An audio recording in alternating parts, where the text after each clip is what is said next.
Welcome to Healthy Vibes with United Tribes, a podcast where we discuss your spiritual, emotional, mental, and physical health. I'm your host, Gayla Sherman, Director of Health and Wellness at United Tribes Technical College. Today's guest is Robert Fox, an agroecology technician with UTTC and cultural wellness specialist. Welcome, Robert. Can you tell us about yourself and how you started working at United Tribes? My name is Robert Fox. My Indian name is Warukti Gunu, which is bear spirit. And I am Sakhnish and Santee, otherwise known as Arikra or Sakhnish. And that's what we call ourselves. I was born in North Dakota. I grew up in a small village of White Shield. It's on the Fort Berthold Reservation. I am a father of 4 girls and 1 boy. I started working at the college here in 2005, and I actually started working as a dorm, working in the dorms. And then I came over here to the wellness center when it was open, and I worked as a cultural specialist, and then I also was a fitness specialist here. And then I took 2 years off to be a Mr. Mom and stay with my kids at that time. And when I came back in 2012, I came back to the college. That's when I started in land grant and learned about agroecology, and I was agroecology tech. And eventually I just started my new position, which is cultural wellness specialist. That's in the wellness center here again. So I'm back to where I started from in 2005. So that's about 16 years then. Yes, if you take out the 2 years. Well, Robert, introduce us to some cultural foods and traditions and why they are important to our health. Some of the cultural foods are like buffalo, deer, pheasants, and also to eat are like corn, beans, squash, wild turnips, wild berries. And a lot of those are really good and healthy for you because like buffalo is probably the leanest meat you can get. So it's like the super healthy if you're talking about meat and red meat. And then also like your wild berries, you can pick them just out along the riverbanks or wherever you find them and make nice sweet stuff with them.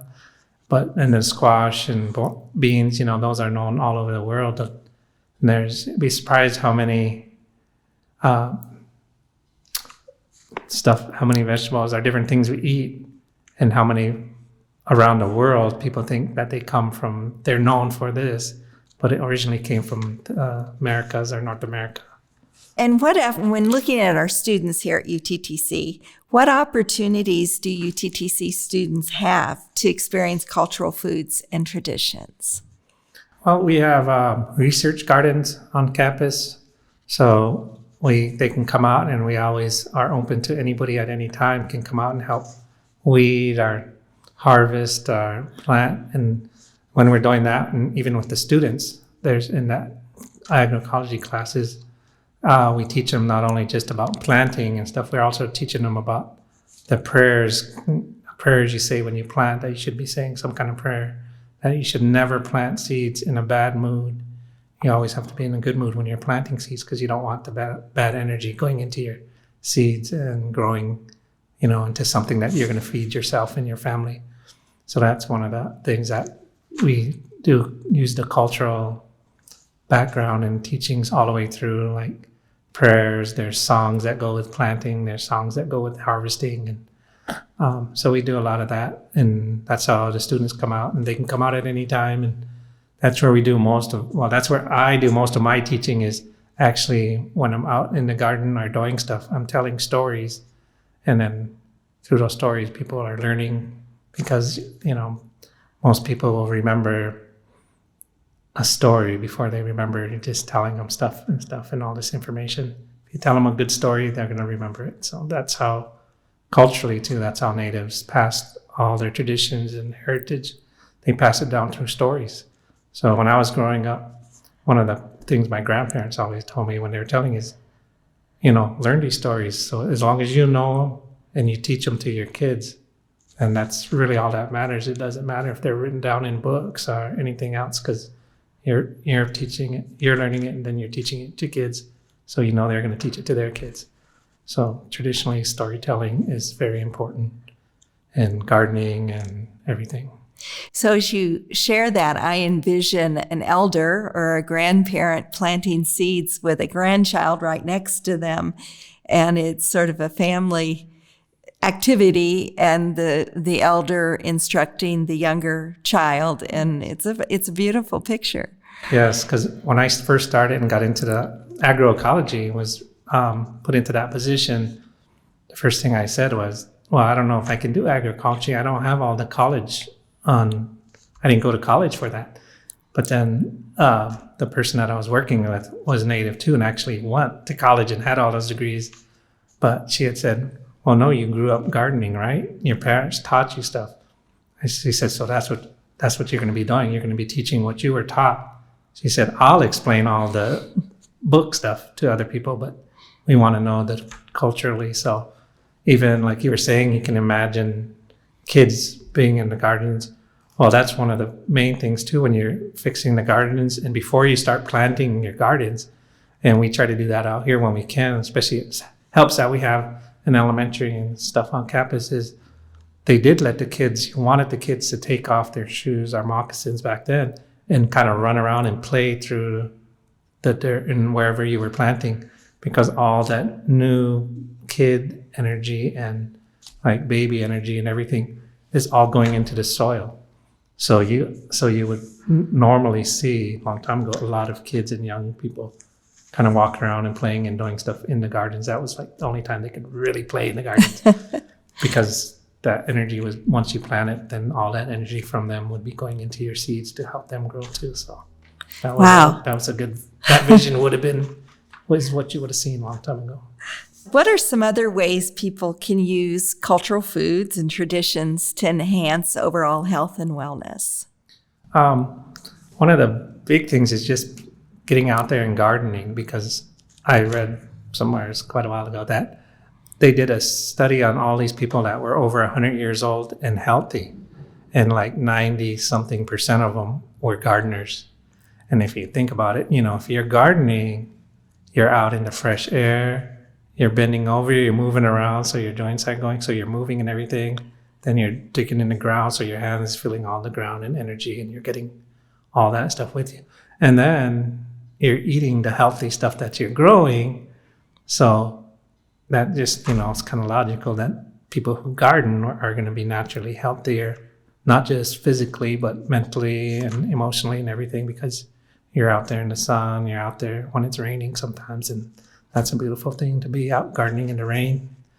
And so it's just kind of a whole circle approach to wellness. Robert, I know that you have served in the military, and you are involved a lot in the traditional ceremonies that we have here on campus at UTTC and during the powwow with the color guard, I guess is what, or the flags ceremony.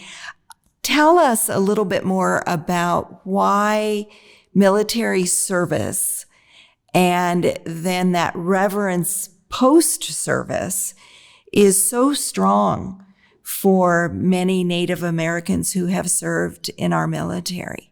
For us, a lot of people don't realize is that, this is our land. So when we joined the military, it's just like a long time ago when you fought to save your food and your land and your family in the area where you lived. It's the same thing.